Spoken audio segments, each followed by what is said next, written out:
नमस्कार, मैं हूं MK शर्मा और आप देख रहे हैं कौन बनेगा मुखिया कार्यक्रम के तहत आज हम लोग आए हैं के नगर प्रखंड के अंतर्गत गणेशपुर पंचायत के वार्ड नंबर 17 में अमरीश पासवान के पास, जो कि भावी मुखिया प्रत्याशी हैं पंचायत चुनाव को लेकर के। आज हम इनसे कुछ खास बातचीत करेंगे और बातचीत में विकास की मुद्दा होगा। आइए मिलते हैं और बात भी करते हैं। हाँ, तो अमरीश जी, आपका बहुत बहुत स्वागत है इस कौन बनेगा मुखिया कार्यक्रम के तहत, और हम आपसे कुछ बात करना चाहते हैं। सभी मीडिया बंधु एवं हमारे गणेशपुर पंचायत के तमाम मतदातागण को मैं अपने हार्दिक दिल से अभिनंदन करता हूं। आपसे पहला सवाल है कि आपके पंचायत में नल जल योजना का कितना कार्य किया गया है?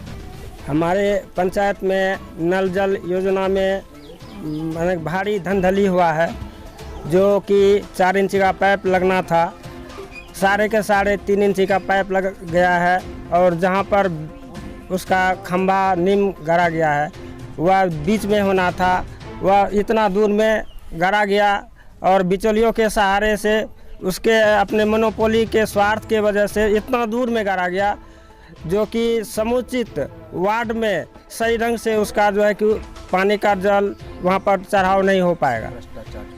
इसमें सारा का सारा भ्रष्टाचार हुआ है। सर, दूसरा सवाल है, लोहिया स्वच्छ अभियान के तहत आपके पंचायत में कितना शौचालय का निर्माण हो पाया है? देखिए, यह अभियान पूरे बिहार कहे या पूरे भारतवर्ष में कहे, स्वच्छ होना सबको ज़रूरी था, जो कि हमारे पूर्वज शौचालय के नाम निशान भी नहीं जानते थे।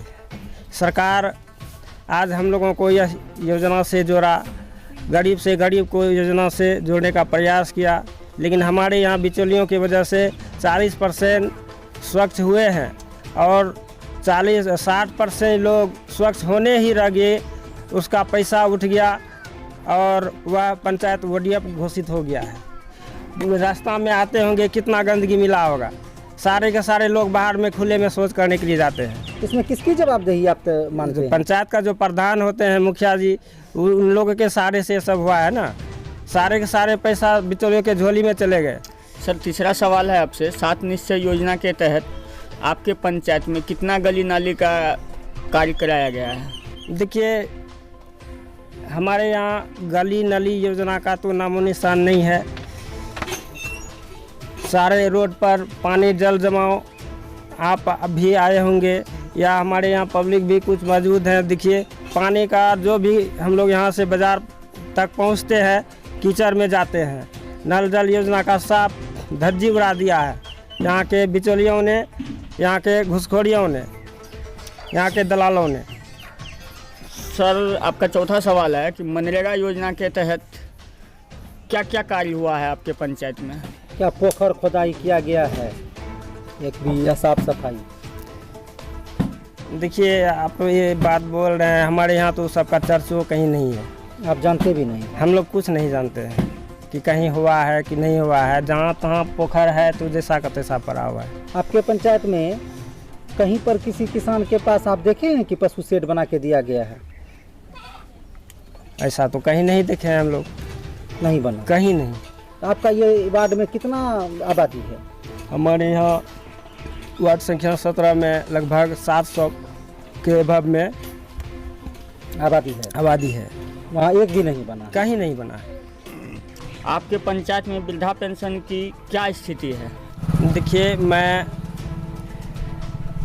10 से 12 वर्ष पूर्व से सोशल डेवलपमेंट वर्क के तहत जीविका में लेखापाल के पद पर कार्यरत हूँ, और हमसे प्रत्येक वार्ड में जो है कि 100-200 की संख्या में गरीबों से मिलाव होती है, और उसमें विभिन्न तरह का योजनाओं का जो है कि हम लोग चर्चा करते हैं, जिसमें वृद्धा पेंशन की स्थिति जब देखते हैं तो उसमें 60 प्लस के बूढ़ी बूढ़ा को पैसों की वजह से, घूस की वजह से पेंशन लेने से मुक्त, यानी कि घूस के वजह से उसको नहीं कोई फॉर्म भरने के लिए वार्ड मेंबर मुखिया सहयोग कर रहे हैं। जगह नहीं मिलने के कारण जो है वो वंचित हो गया है। जी, इस पे भी आप किसको जिम्मेदार तय करते हैं? जो प्रधान है, जो बिचौलियों को पालते हैं, वही लोग प्रधान है ना।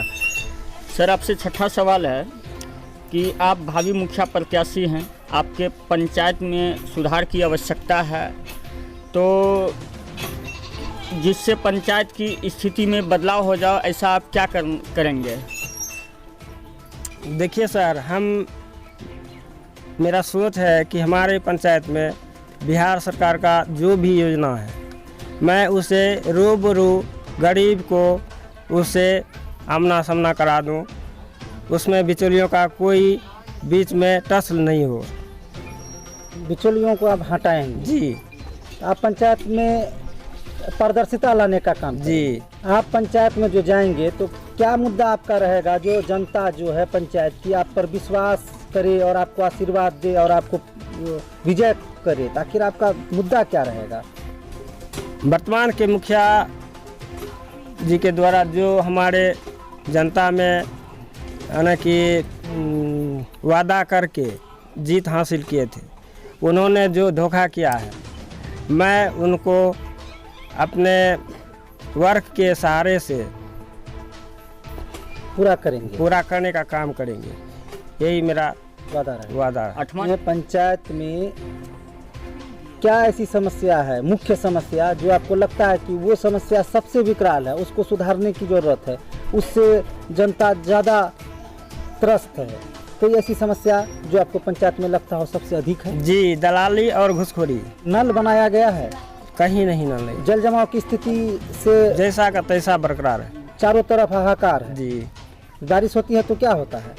जगह जगह पे वर्षा का पानी लग जाता है, पब्लिक को परेशानी होती है जाने में। तो आपके पंचायत में शिक्षा का क्या स्थिति है, स्वास्थ्य का क्या स्थिति है?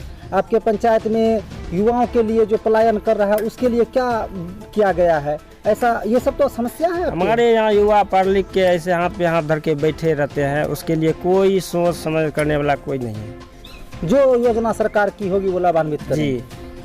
इस पंचायत में वर्तमान मुखिया से कार्य हुए कितना % जनता संतुष्ट है? 20 से 30%। यह वर्तमान मुखिया द्वारा जो भी कार्य किया गया है जी, वो सर्वसाधारण के धरातल पर नहीं है। नहीं। इस पंचायत के जनता से आप क्या अपील करना चाहते हैं? मैं अपने पंचायत के जनता से अपील करना चाह रहा हूँ कि मैं आगामी 10 से 12 वर्ष से पढ़ाई समाप्ति के बाद मैं जीविका में आए और प्रत्येक वार्ड में एक गरीब घरों को, निरक्षर माता बहन को हाथ पकड़कर हस्ताक्षर करने के लिए सिखाए, उसे आपस में बातचीत करने के लिए सिखाया गया, उसके संस्कार पर फोकस किया गया, जो कि हमारे गरीब तबके के लोग माता बहन पहले ढंग से बात करने के लिए भी नहीं जानते थे। कोई अधिकारी आ गए तो उससे घूंघट तर से बात करते थे। आज हम लोग उसको इतना सजग बना दिए हैं कि धड़ल्ले से वो रोड पर जाके बात कर लेती है, उनसे हिचकिचाती नहीं है। और उसे डेवलप कराने के लिए हमेशा बैंक से या कोई संगठन से ऋण दिलाने का, उसे आगे बढ़ने का अवसर प्रदान करवा रहे हैं। इससे बड़ी बात और क्या हो सकती है। मैं अपने पंचायत के जनता से एक बार अपील कर रहा हूं कि मुझे अपना मत दे करके एक बार अपना सेवा करने का मौका दिया जाए। ये आखिरी सवाल है, आपके पंचायत में शुद्ध पेयजल, स्वास्थ्य उपकेंद्र, शिक्षा की क्या स्थिति है और आप इसमें सुधार कैसे लाएंगे? देखिए, शिक्षा की बात जहाँ तक है, हमारे गांव घर के बच्चे स्कूल जाते हैं तो अगर यदि उस विद्यालय में 5 शिक्षक हैं तो वहाँ पर 2 या 3 उपस्थित हैं, वो भी आपस में बातचीत करते हैं, बच्चे बैठ कर के चले आते हैं। वहाँ पर कोई कहने वाला नहीं है, वहाँ पर कोई गाइडलाइन करने वाला नहीं है। और स्वास्थ्य की बात करते हैं, आने वाले दिनों में हम लोग सभी लोग कोरोना काल से गुजरे हुए हैं। उस हालत में हमारे गांव के लोगों को कोई स्वास्थ्य कर्मी देखने वाले नहीं थे, कोई प्रतिनिधि देखने वाले नहीं थे। प्रत्येक एक घर पे एक घर गरीब से गरीब लोग बीमार रहते थे, उसे किसी तरह से जान बचाने का काम किया गया। शुद्ध पेयजल की क्या व्यवस्था है? शुद्ध पेयजल का तो 6 महीना पहले हमारे यहाँ 3 इंची का पाइप देखते थे कि गड्ढा खून के गिराया गया था। अभी तक उस सब का कोई चर्चा वर्चा नहीं है। वो मिट्टी तर में सड़ गया कि गल गया, कोई ठिकाना नहीं है। इसमें सुधार के लिए आप क्या कीजिएगा? बिहार सरकार का जो मंशा है, मैं 7 निश्चय योजना को धरातल पर लाने का काम करूँगा। क्या परिचय हुआ आपका? मेरा नाम अमरीश पासवान, पंचायत भावी मुखिया प्रत्याशी, गणेशपुर पंचायत, प्रखंड की नगर, वार्ड नंबर कितना? Ward number 17।